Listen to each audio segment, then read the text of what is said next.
very well save your life. All right, guys, what up? Welcome back to the Sleuth Intuition channel. Hopefully you guys can hear me loud and clear. Today we are diving into Abby and Libby's case.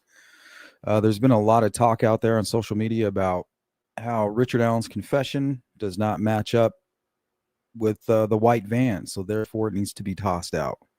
The reasons they say that is Dr. Walla can't be trusted. There's some security footage from Brad Weber's neighbor, timestamp 2:44 a.m. And there's also a ping that was listed by the FBI as being around 2:50. That Brad Weber's phone was pinging at 2:50 at his home. So they're using that, saying that there's no way that he got home around 2:25, 2:30. And we're going to show how that's completely flawed, makes no sense. And honestly, it's confirmation bias on full display. Right? Cheeks, what's up?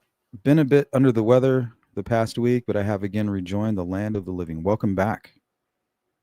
Stay away from the light. Stay away from the light, Caroline. Caroline. So we're going to look at Rick Allen's detailed confession to Walla.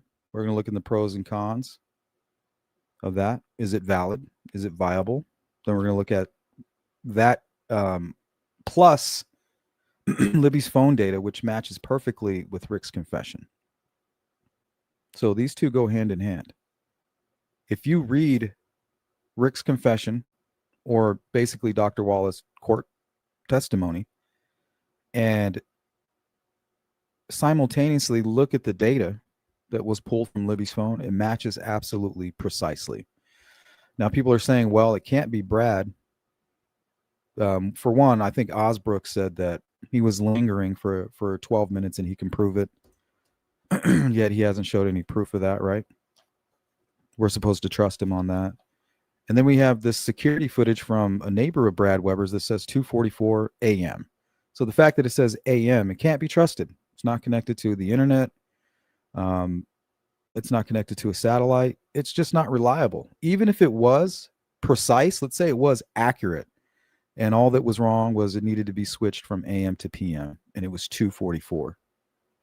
The fact that we can't trust it, the fact that it's not connected to the internet, we can't use it. It's not reliable. The only way you think that it's reliable is if it fits into your narrative, right? The timestamp literally says AM. So anytime you have something that's not connected to a satellite, the internet, it's kind of like your vehicle. Maybe the older, I don't know if the newer ones do it. But for instance, I had to get a new battery for my truck. After I replaced the battery, I had to reset the clock. Right? That's just how it works. So if you're doing any maintenance on your security footage, downloading some of the footage, or even just moving it, unplugging it and moving it, to another outlet, you're losing that time. It's just not reliable. So to sit there and say, yeah, 2:44 a.m., all you got to do is move the AM to PM and you're back on track. It's just not truthful. You're not being honest with yourself. But I think we're going to kind of take it slow. We're going to start with Rick Allen's detailed confessions to Walla. Why we know that it's valid, but we'll listen to why some of you think that it's not, and how Rick Allen's detailed confession is supported by 2 phone calls with his wife the same day. You can hear it in his voice. He's clear-minded. There's no psychosis. He even made 2 phone calls. She hung up on him. He called his doctor into the room and said, I need you to see this. Placed a second call, and he sounds totally fine. And he's just talking about, well, I'm going to really lose my mind now because I tried to confess and I can't do that. What else can I do? But play ball and do what Brad and Andy want me to do and what Kathy wants me to do. And then we're going to look at Brad Weber's testimony that supports all this, right? He sat up there under oath and had supporting time cards to back it up. He said, yeah, I left at 2:02. It's a 20-mile drive. 60 miles per hour. You travel 20 miles at 60 miles per hour, it takes you 20 minutes. I think Brad even has a couple speeding tickets. So if he's going 70 miles per hour, it's only going to take him what? I don't know if I can do the decimal point, but like 17.3 miles or something like that. So we'll say 17 miles or 17 minutes, sorry. So if he's traveling 20 miles at 70 miles per hour, it's going to take him 17 minutes. 17 point something. And we have Richard Allen being startled right at about 225. So, I mean, that matches up perfectly. Unless there's information out there that can change that. Right? Show it or shut up is the way I see it. If you have it, show it. If you don't talk about it. What's up, Sassy? It's been a minute.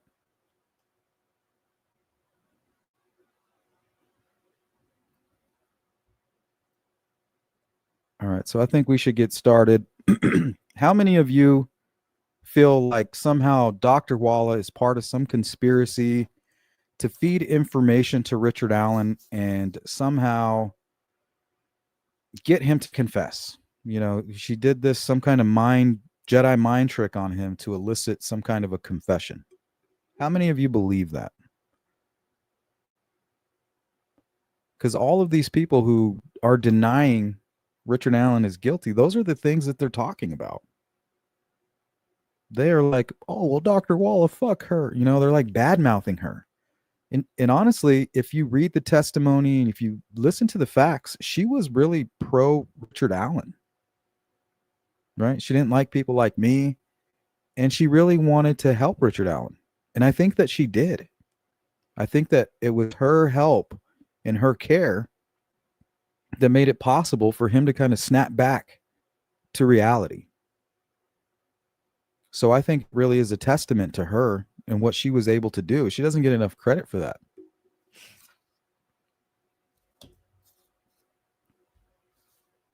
I mean, she did fuck up and look up Keegan Kline, and she did admit to that.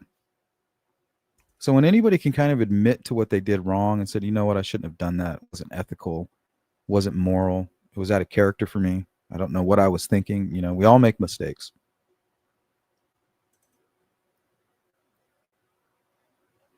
But to sit here and say somehow she's part of this this cabal, you know, this evil cabal that works against people like Richard Allen, it's just ridiculous. You know, they badmouth Gall like she's part of this conspiracy. They badmouth Walla like she's part of some conspiracy. She really had Richard Allen's back. That's why he trusted her. You know, that's why he felt confident. He's like, I have help. I have support here now.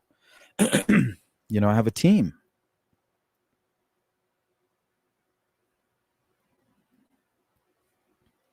Cheek says nobody believes that. It's all cope or cap, maybe. She was a shitty doctor and biased because she wanted to know what really happened. She knew she was guilty. She just got curious about the case. Yeah, absolutely. She made a mistake. But her treatment and care of Richard Allen, factually and based on the record, looks pretty good. Looks like she gave him good treatment, the medication. She even testified that it was working and that he was agreeing to it. He's working out, he's eating, and he wants peace. Now that I'm feeling better, I'm kind of adjusting to my surroundings. I'm adapting. I'm settling into things. I want to be at peace with it. So if it wasn't for her, I don't think we would have gotten those confessions. But also, if it wasn't for Kathy and the way that she responded to those confessions, I think that we would have got all the answers that we ever needed right then and there. So I think that it's kind of idiotic to sit here and say, oh, well, I don't believe Richard Allen's detailed confessions because I don't trust Dr. Walla. Like, what is that? What proof do you have that she's somehow manipulating Richard Allen and trying to coerce him into confessing? That's ridiculous.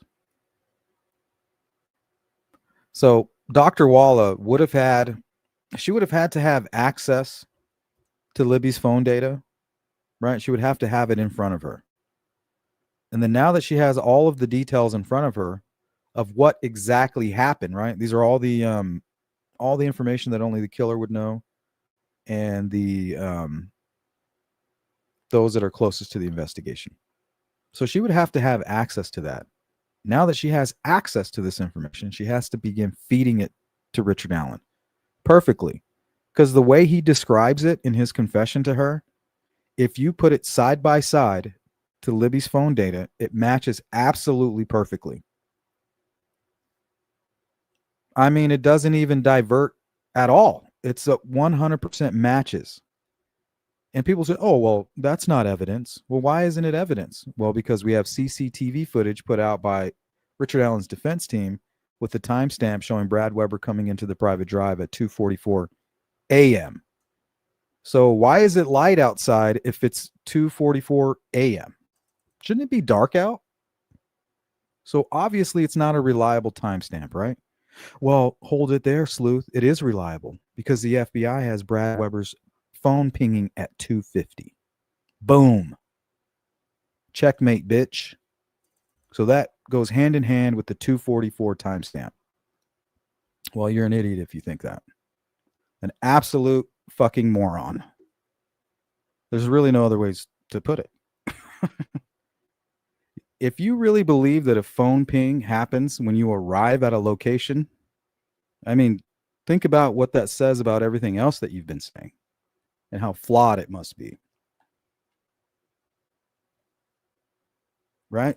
When your phone pings, a cell tower is logged in a record. So it's not like it's a continuous thing, right? You can't just pick and choose when you want to ping somebody's phone. Like, okay, I want to ping it right here. What were they doing? Where were they at? It's not how it works. And it definitely doesn't ping when you arrive at your home, right? So let's say you're caught on camera at 2:44. It takes 2 minutes to drive up that private drive. That means if your phone really actually magically pinged when you got home, it should be pinging at 2:46, right? I mean, where are these 4 lost minutes at? Shouldn't it be accurate? It should ping right then. What do you do? Stop in the middle of the private drive and go through his mail?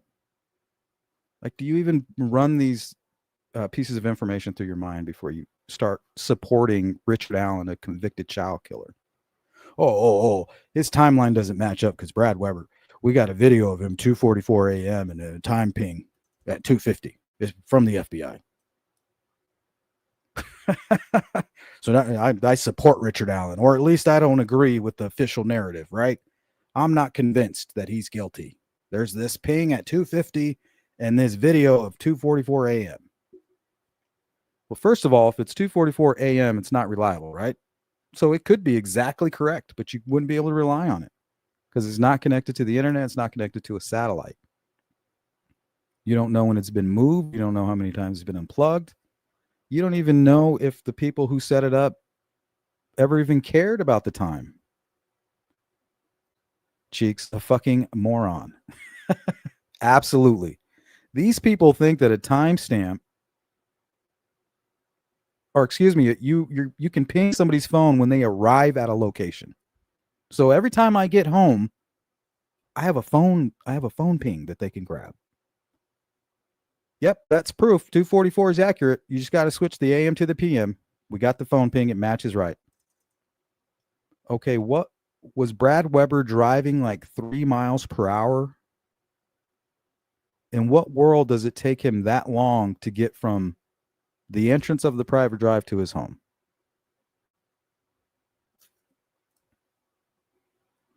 So even their nonsense is flawed.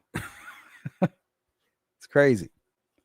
Okay, let's go through some of these notes. So pings are not snapshots, not continuous tracking. When your phone pings, a cell tower is logged in a record. It's just a momentary exchange, a single data point. The system doesn't record a continuous stream of movement data before or after that instant. Now here's the kicker. So if your phone is at a cafe from 8 to 8:30, but the only tower record happens at 8:25, the data can't tell when you arrived, 8 o'clock, 8:10, or whether you were already there before the ping happened.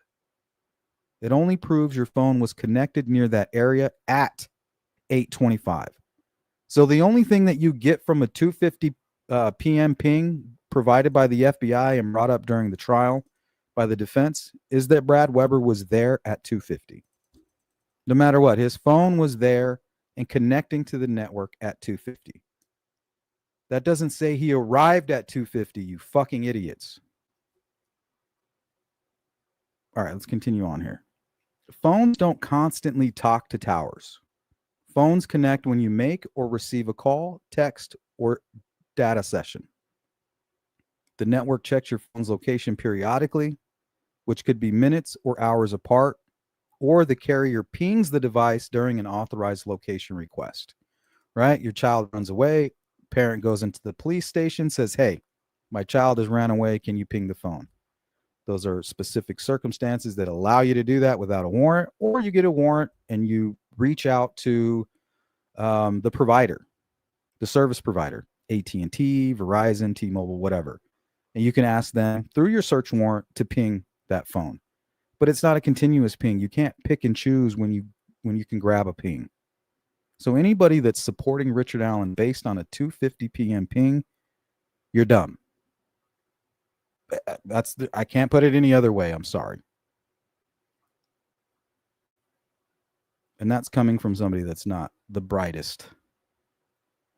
So what should that say about you? Okay. Phones connect when you make or receive a call, text, or data session. The network checks your phone's location periodically, which could be minutes to hours apart, or the carrier pings the device during an authorized location request, right? Specific circumstances or search warrant. If there's no call or data activity, there might be no recorded ping at all during the time you arrived. So the phone could be there 20 minutes before the first log connection. And there's no way to know that from tower data alone.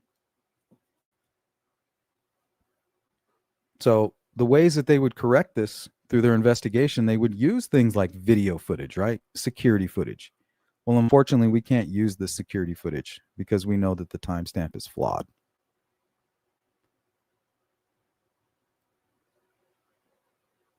GPS data like from Google or Apple location history is more continuous, but it depends on how often the app samples location. Could be very few minutes or only when movement changes. Whether GPS had a signal immediately, urban areas can cause delays. Whether the phone was stationary before locking onto satellites. That means even with GPS, the first recorded fix might occur after you arrived. So it's ridiculous for people to believe that Brad Weber's phone is going to ping right when he gets home. Do they know that that's ridiculous, or they just don't care, right? We have this security footage and now we have this timestamp. This helps my narrative, right? How do I defeat anything that could defeat these things that are helping my narrative? Well, Dr. Walla, right? She's flawed. She's part of the cabal. I mean, am I being ridiculous or not? I always felt that she was pro Rick Allen, right? She gave him some literature that helped him. She hung out with him. She looked out for his needs.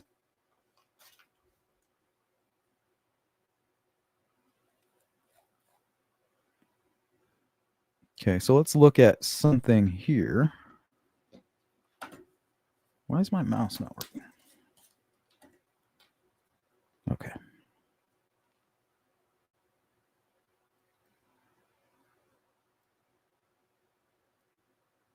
So Rick Allen's detailed confession to Walla that's supported by 2 phone calls to his wife and Walla's testimony during trial and Libby's phone data, which matches perfectly with all of that. Not to mention, it's also supported by Brad Weber's testimony and his time card. So you're telling me that you would rather believe that Walla can't be trusted. Number two, you can't argue with Libby's phone data. So, and then number three, about Brad Weber's testimony supported by a time card. The only arguments are Osbrook says he has proof Brad didn't leave work for 12 minutes. And then you got the CCTV footage at 2:44 a.m., right? A.m. I mean, if that's not enough, nothing will convince you. That's just confirmation bias right there. I mean, you might as well tattoo it on your forehead. And then you got this 2:50 p.m. ping, which means absolutely fucking nothing. Yet here I am supporting Richard Allen, a convicted child killer, because of a 2:50 p.m. ping and a 2:44 a.m. security footage timestamp. I'm going to ignore Dr. Wallace's testimony.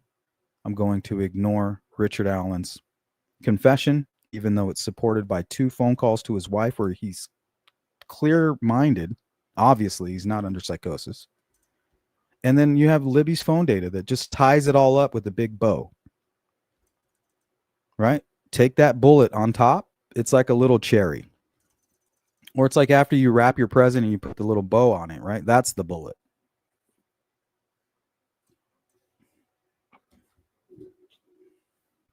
Not to mention lack of an alibi.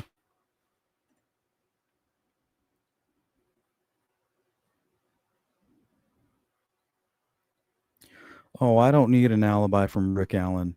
I don't care about what Rick Allen thinks. I'm supporting him for my own needs. It suits my social media aspirations. Cheeks, in 4 years, we'll read an appeal about how shitty an attorney Andy was. That's the only reason Ricky is in prison. It'll go full circle. You know what? Now I'm confident after the appeal and all that stuff kind of falls through that we're going to get some details from Rick. They're going to need the money. You know, somebody's going to pay for an exclusive. And as soon as it's all clear and he's done with Brad and Andy and all these appeals and all this shit, all the stuff that's kind of fogging up his mind, yep, he's going to go right back to where he was the day he confessed to Dr. Wallet, where he's feeling good. He's done with the bullshit, right? And he actually, this time he lets his wife go. I know I had to let you go, because that's the only way he can actually move on, is by letting her go. Because there's no way she's going to ever accept that he killed Abby and Libby. She lived in Delphi. She knows the Patties. She knows Becky's sister. Like they have a photo together where they're hugging and like all over each other. So there's just no way she's going to accept this. Like she won't even let Rick confess. She's like, I don't care what you have to say. Shut your mouth. I'll hang up on you. Because there's no way I married a child killer. She can't accept that. And I don't blame her. Right? That would make my stomach hurt. Make me throw up. So yeah, I mean, I get it. But we have to call it out. All right, let's take a look here. Let's go all the way down to around 2:13.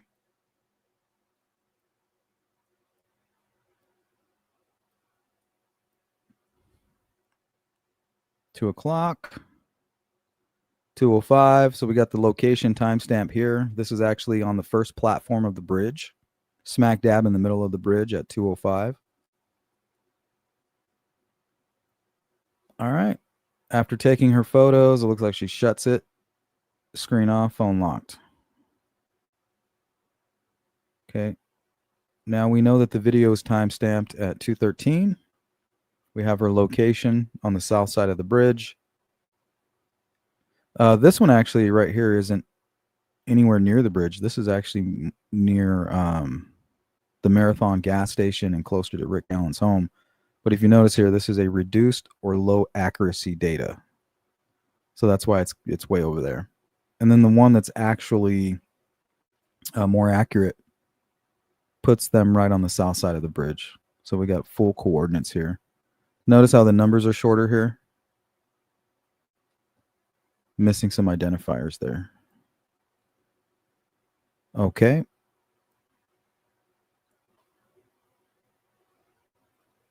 So I'm not sure when she started to record, but it says here recording ended.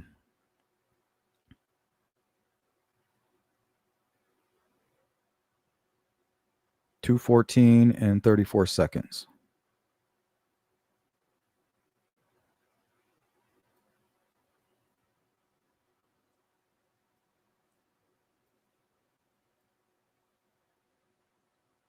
Okay. So after he kidnapped them, they traveled 548 steps. Now, right here, they have the distance in meters, 414.39 meters. Well, what you want to do is translate that into feet and then divide the feet by 2.5, because that's how the iPhone measures steps. It's not a full yard. It's like a yard. It's 2.5 feet.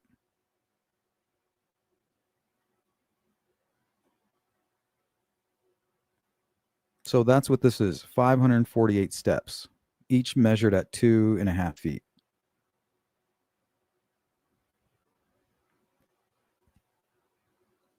Which is basically as far as you can go without going into the water.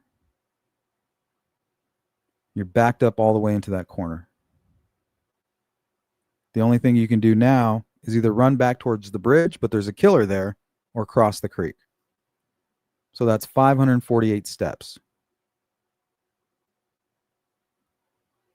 It looks like it took him about 4 minutes. Took him 4 minutes to get there. So it's at this point they travel 548 steps, 4 minutes, they stop. Right? They've gone as far as they can. They're right underneath the private drive, underneath the Weber property. And he's telling them right now to disrobe, take off your clothes. And I believe he was taking his clothes off as well. And then something happens at 2:25:22. Something startles Rick and allows the girls to start running or walking.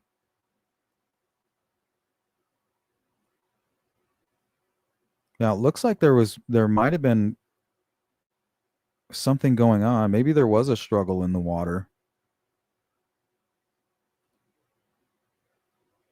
Right? Because it looks like about 5.5, 6 minutes later, it's documented that they went up the embankment of Deer Creek. They climbed 2 flights of stairs.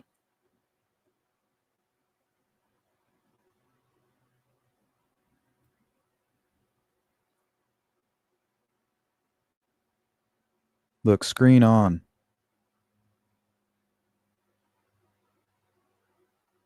They're trying to call 911.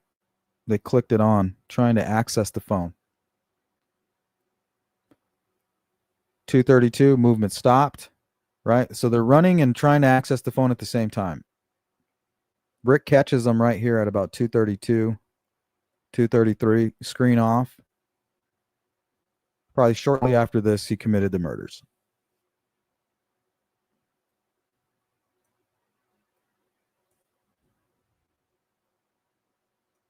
So let's take this information and compare it to Rick's confession.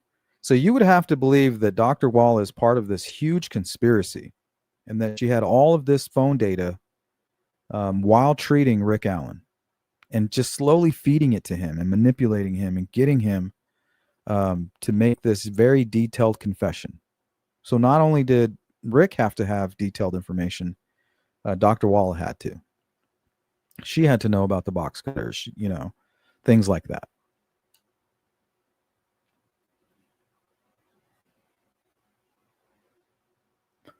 Dark Side, what up? Honestly, I think most of the people supporting Richard know he's really guilty. You'd have to, looking at everything. I don't know, Dark Side. It's like either you know and you're lying, or you're really just that dumb.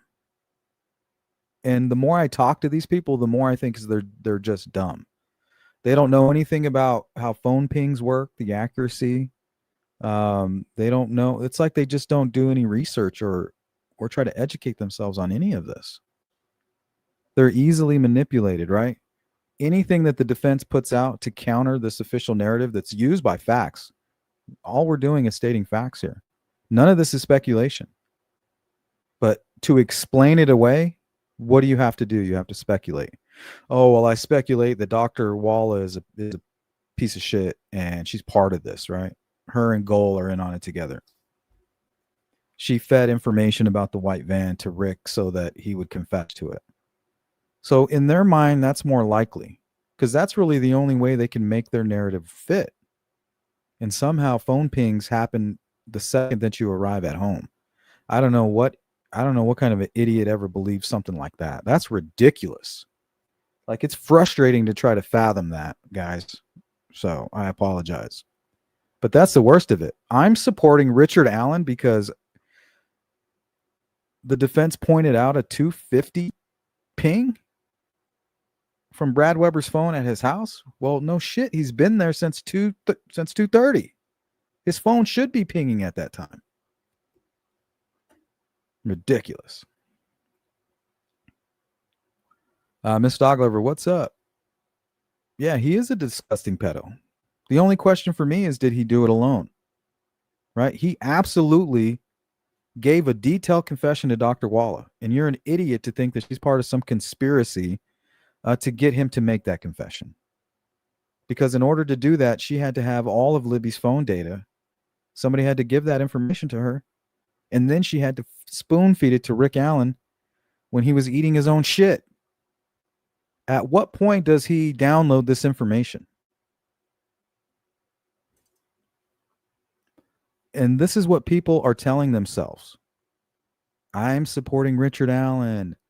I don't believe law enforcement. And these are the reasons why. Because F Dr. Walla, right? She's misleading. She's feeding Rick information.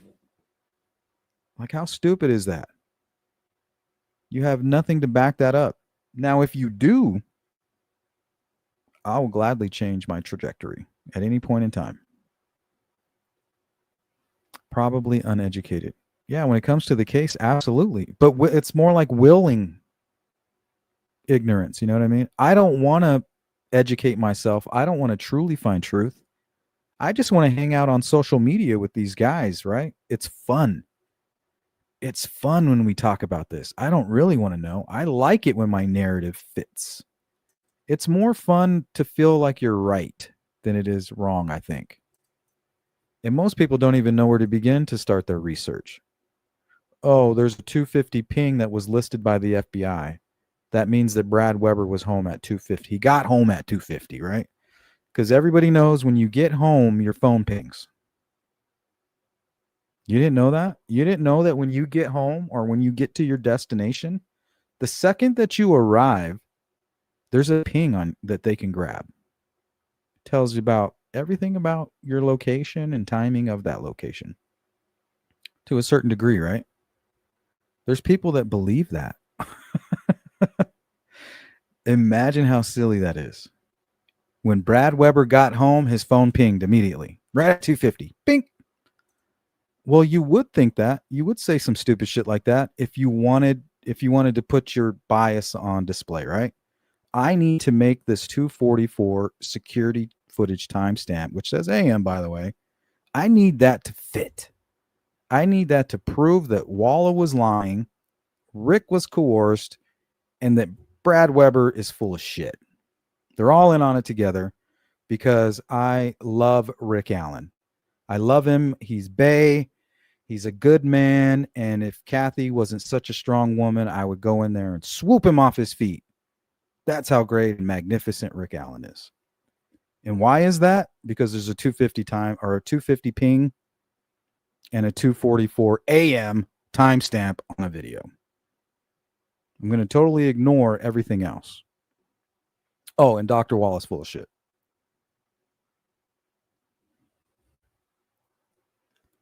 Dark side, right? 100% definitely have different motives for sure. That's how Sarah sounds like. Fishy, what up? I thought it connected to the Wi-Fi, but well, if it's connected to the Wi-Fi, Fishy, why is it saying AM? Come on, help me help you. Okay, let's compare data to Richard Allen's detailed confession. And honestly, this is the only confession for me that matters. That's why I continue to talk about it. This is the only one that matters because, first of all, Dr. Wall is not part of any conspiracy. She definitely wanted to help Richard Allen, and she did. We have 2 phone calls to back that up. Remember, she helped him. She brought him out of the psychosis, made him comfortable enough where he could trust her. Like, I want peace. I want to tell you what's going on. I found God. Let me call my wife. It's almost like he was excited about it. Right? I'm excited to confess, right? It must be a relief. Imagine you killed 2 girls and every day it's just eating you up, right? You're walking around, you're seeing your poster, your wife's talking about it. Everywhere you go, everybody's talking about it. Sleuth intuition won't shut the fuck up. He's profiling me, right? It's going to feel great to just finally go, oh, you know what, guys? I did this shit. I did it. I committed the murders. I don't know what was going on. I'm sick. There's plenty of things that are wrong with me. I understand if you guys all hate me, and I'll finish living the rest of my life in prison. It is what it is. I'll take my punishment like a man.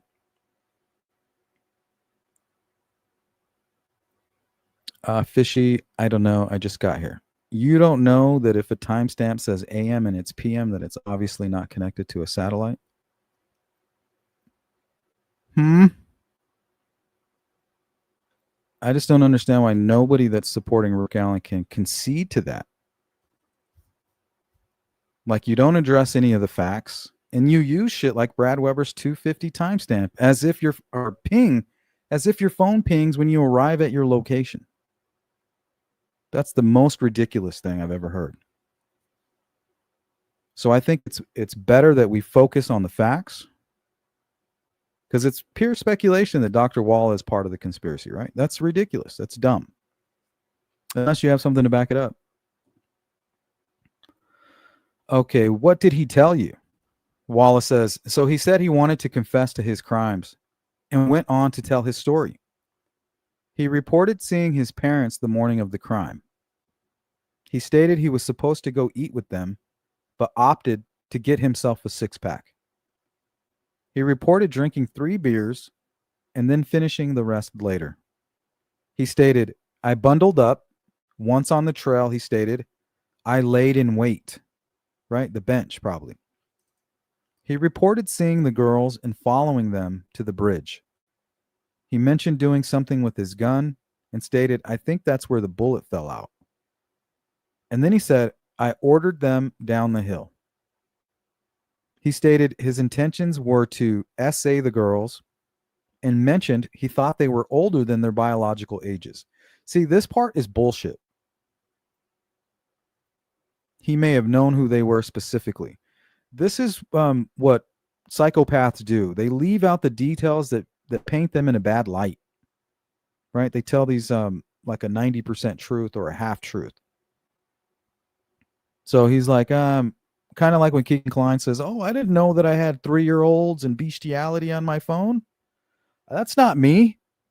I did all the other stuff, right, with the 16-year-old girls, but not that. It's the same shit here. It's very typical. Okay, so he says, mentioned he thought they were older than their biological ages. Could be true, but I don't believe him there. He said he saw a van, which scared him and caused him not to follow through on the essay of the girls. He said they crossed the creek and then he cut their necks. He indicated wanted to make sure they were dead. He reported covering their bodies with tree branches.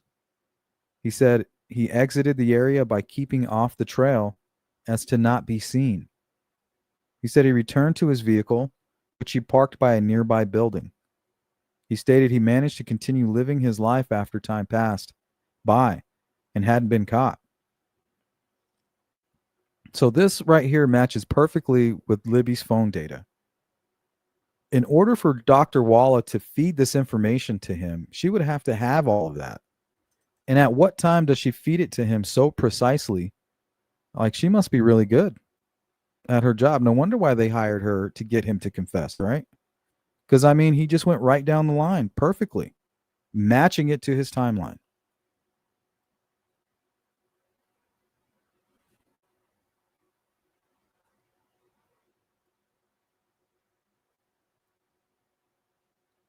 Let's continue on here. Rick Allen's defense says, in the first paragraph of your report, does he talk about whether he committed the offense? Yes. Does he indicate whether anyone helped him? He did not indicate anyone helping him. But that doesn't mean that somebody did not help him, right? Does he say that he did it alone? Yes. Yes, it does say that. Right? And that's what somebody's going to say if they're trying to help their co-conspirator. Like, I did it alone. It was me alone. Nobody in the grassy knoll. Does he talk about whether he knows whether the victims were deceased before he left the scene? Yes. So we know that the killer being seen like just before 4 o'clock and the murders happening around 2:30-ish, 2:30 to 3, that he did hang out for a while. So even that matches with the killer's timeline. The fact that they were lingering around for an hour and 45 minutes after a kidnapping matches with what he's saying.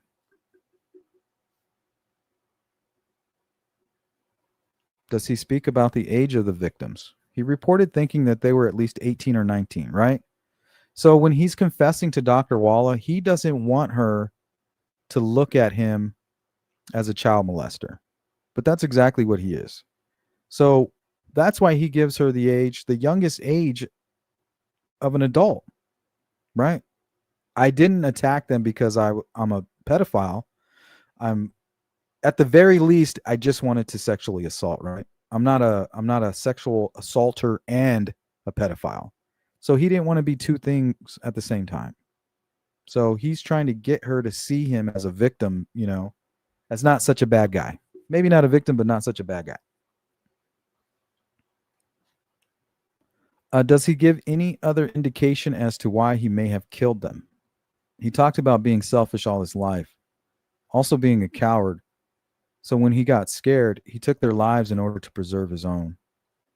The thing about Rick Allen is he has early childhood trauma written all over him. All of these illnesses, all this anxiety, and the fact that he did what he did to Abby and Libby, and he talked about molestation also. Could be part of psychosis. I don't know how reliable any of that is. He talked about being molesting his sister when he was young. So even if she did testify, there's a big chance that she wouldn't even remember that. So if I had to guess, somebody hurt Rick Allen when he was a kid. Somebody hurt him bad. Everything I've learned about him through my own investigation is that he was extremely quiet all the way through school. Everybody that I spoke to said he was the quietest person that I've ever known. He would sit in the back of the car every day to and from school, not saying a word.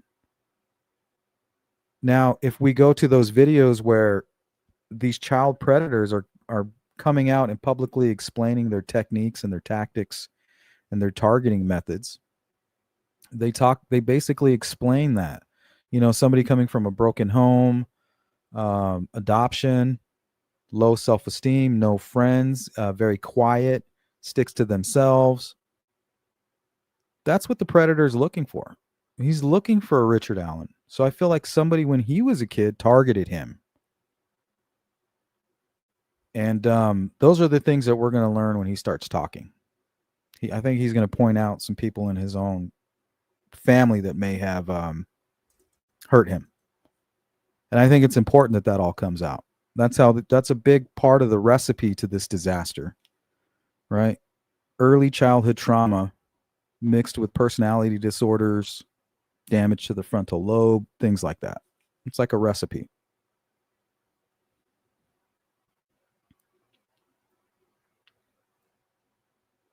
Does he expand at all about the sexual intent of the murders? He alluded to having a sex addiction.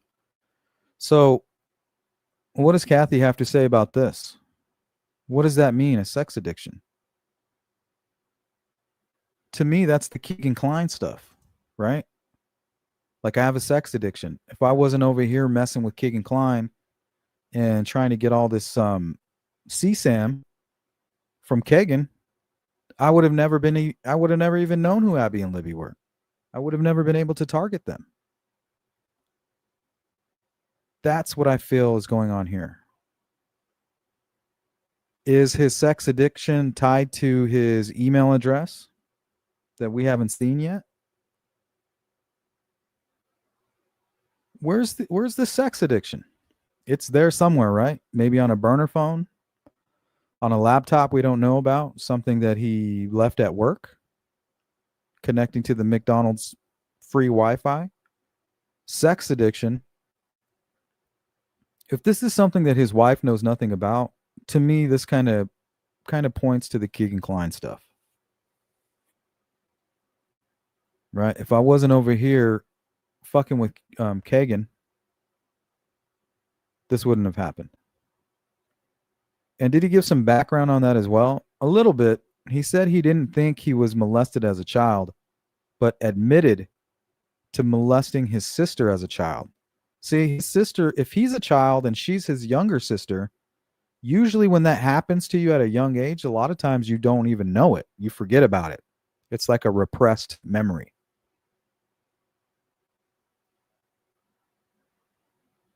And then the fact that he said he didn't think, right? Same thing he said with I got there around 12:30 and left at 1:30. That's what I thought. Like, that's his way of lying. Whenever he says I think, right? That's my recollection. That's him saying, "Well, I'm lying because you might be able to prove me wrong." If it's just, something that I was thinking, people get that wrong. So if I say that gives me some wiggle room. Because I don't know what you have. I don't know if you can prove that I'm lying or not. But if I just tell you, hey, that's what I think, that's how I remember it.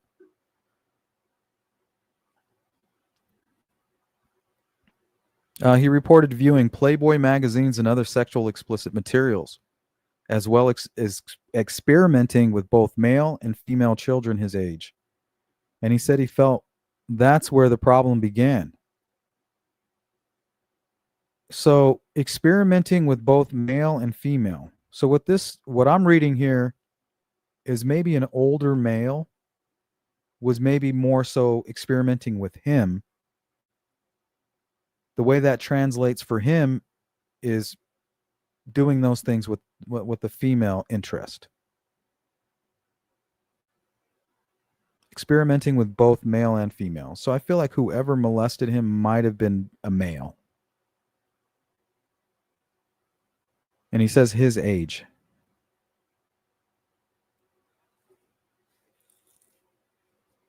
So I definitely would like to know more about what happened to him. Does he also talk to you in this session about his drinking history? Yes. I direct you to the 4th paragraph under patient complaint. Okay. Does he also talk to you in this session about his drinking history? Yes. All right. That's like a repeat there. So he admitted being an alcoholic. That was his word. Twice since 2011. 2011. Every time I hear about him, 2011, I just can't help but think about Evansdale, right? He was working in Chicago. He quit Walmart in Chicago right after the girls were found. So it's just hard to not put those together. That was his word, twice since 2011. And he talked about how when he's in that state, he was cared for by his wife. Okay, now does he also make reference to religion? And I direct you to paragraph 6. He reported taking God into his heart on March 21st, 2023. He asked if I believed in God. He said he hoped everyone would find God before they died. He had recently received a Bible and reported wanting to read it before he died. He reported Psalms 23 gave him a sense of peace. And do you talk about what he would like to do with his Bible? He stated that he hoped he would be able to give it away, possibly even to the families of Abby and Libby, who could, so they could give it to somebody they think might need help.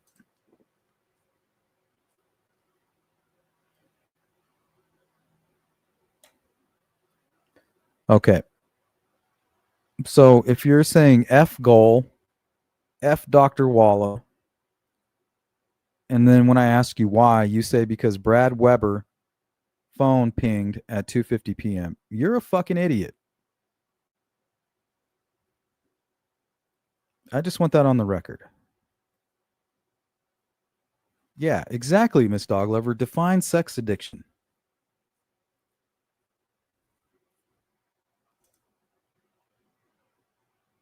I want to hear him tell us. He will. I think, Sassy. I've been getting that feeling lately. I've been getting that feeling more and more that he's just going to come out and basically say what he said to Dr. Walla, but then give us everything.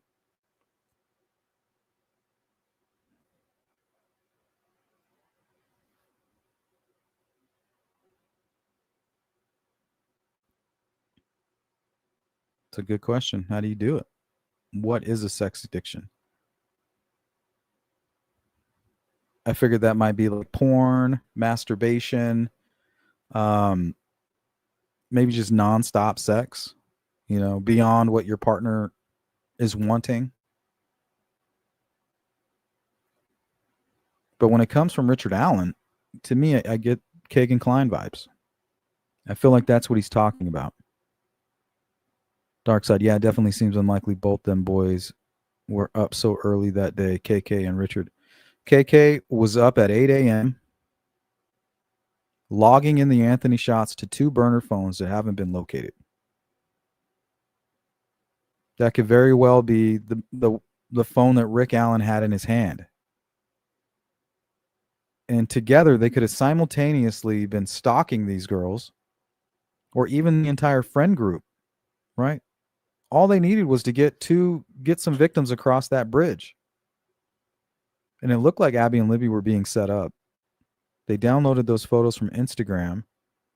And then you have Libby on her bridge guy video saying, well, we can't get there. We need to, we can't go there from here. There's no trail there.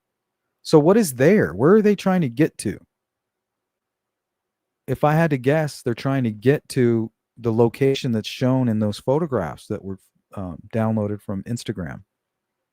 That's where they ended up. Their bodies were found right where that camera is pointing. And whatever they zoomed in on appears to be on the south side, down the hill, under the bridge. So why are they saying, hey, in order for us to get there, we got to go down this hill? And then they end up dead right where they're trying to go. And at the same time they're trying to go there, there's a man just so happens to be walking right towards them. How is Richard Allen's timing so perfect that it fits with all of this? These Instagram photos, the girls wanting to cross the bridge and go down the hill, right? We can't go that way. We need to go down here. Well, what's down there? To me, it's those photographs. Like, hey, I left you something down here, or this is where we'll meet down here. So if they're getting ready to meet Anthony Shots down there, they're not worried about this guy. Like, who is this guy? This guy he's just on the bridge. Like, he ain't got nothing to do with us. But the timing of it was just so perfect that it tells me that Rick knew where they were going to be, knew who they were, and was targeting these girls specifically.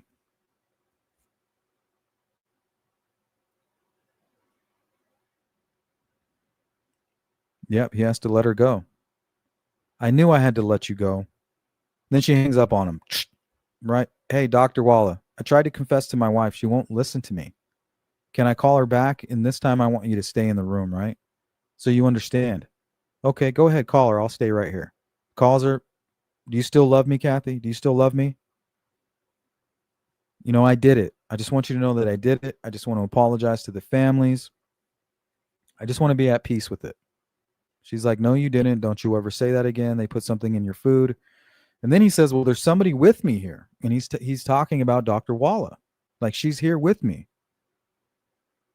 And then, of course, Kathy, being in denial and being coached by the defense team, she's like, oh, somebody's there next to you. They must have a gun to your head, right? Somebody's there coercing you. But if she would have just listened to Rick, I think he would have opened up. If she would have started asking questions like, okay, did you have help? Why did you do this? What happened? Like, who do you blame for this? Because usually these types of killers, they blame somebody else, right? They're a ticking time bomb, and you're the one that set the timer, right? You're the one that pushed start on the timer. You knew that they were a ticking time bomb. You shouldn't have pressed the start button, right? It's your fault.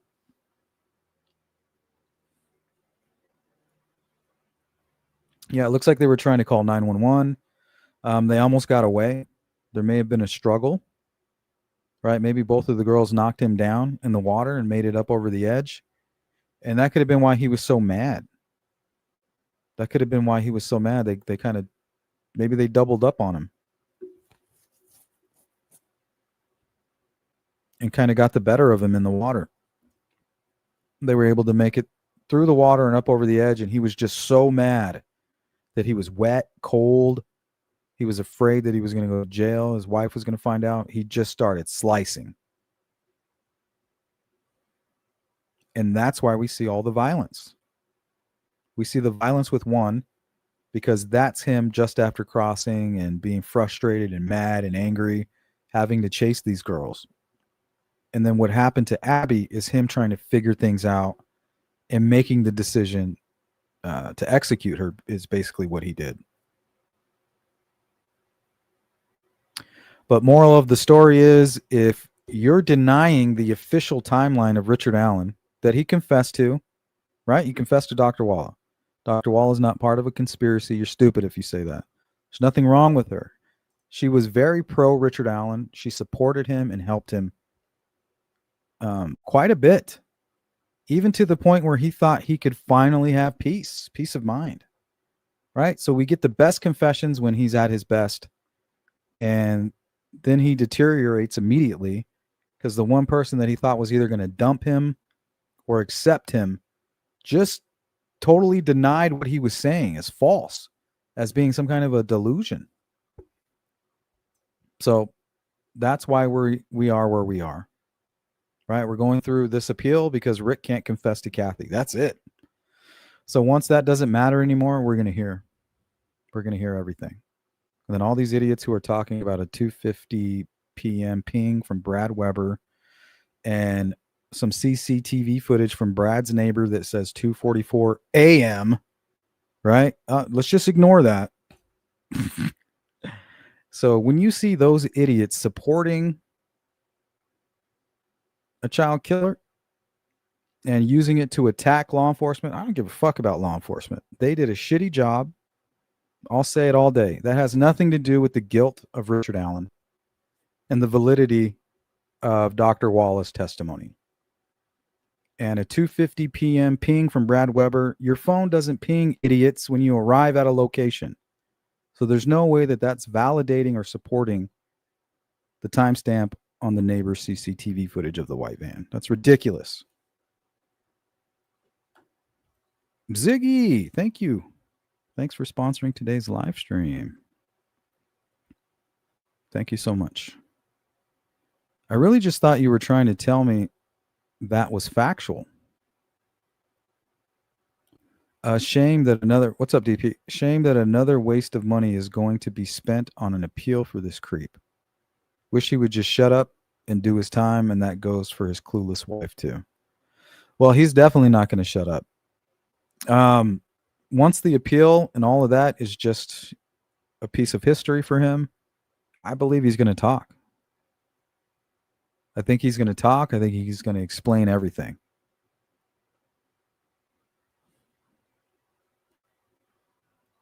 Dark side. Yeah, some of it is pretty silly. I mean, think about it. On what planet does your phone ping every time you get to your destination? Does your phone somehow know who you are? Does your phone triangulate Do these cell towers somehow know you personally? Like, up, he's coming to his coffee shop. We're going to ping him right when he gets out of his car. But that's what these idiots are saying. So I just wanted to put that out there so everybody's not confused and they don't follow the nonsense. And then I'm going to stop addressing it.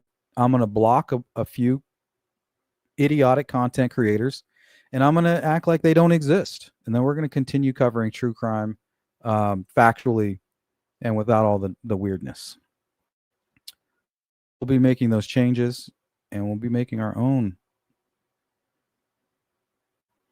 trailblazing our own path through the Delphi murders, using factual information and staying away from people who support child killers and have nothing to show for it.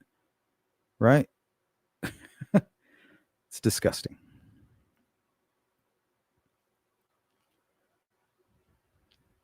Yep. We're going to be severing some ties with some wackos. I gave them the benefit of the doubt. I tried to use factual information to communicate with these people, but all they care about is their little cult. And I don't mind that. You can have your cult and you can do those things. Basically, I'm the idiot for even going over there and like arguing with the wall. Not walla, arguing with the wall, a brick wall. All right, guys, I will see you on the next one. Ziggy, thank you. Big shout out to Ziggy for sponsoring today's live stream. Thank you for that donation. It means a lot to me, guys.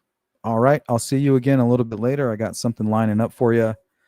Might end up being a video, but if I run out of time, we'll just go live and I'll just kind of spew out all the details and go over some true crime news. But yeah, if you're part of the replay crew, tell me how I'm wrong. You're trying to tell me that Brad Weber's 2:50 p.m. ping correlates with the 2:44 a.m. security footage from his neighbor, putting him there at 2:44, not 2:25? Please explain to me how you've somehow justified that in your mind. I'm interested. Curious minds would like to know.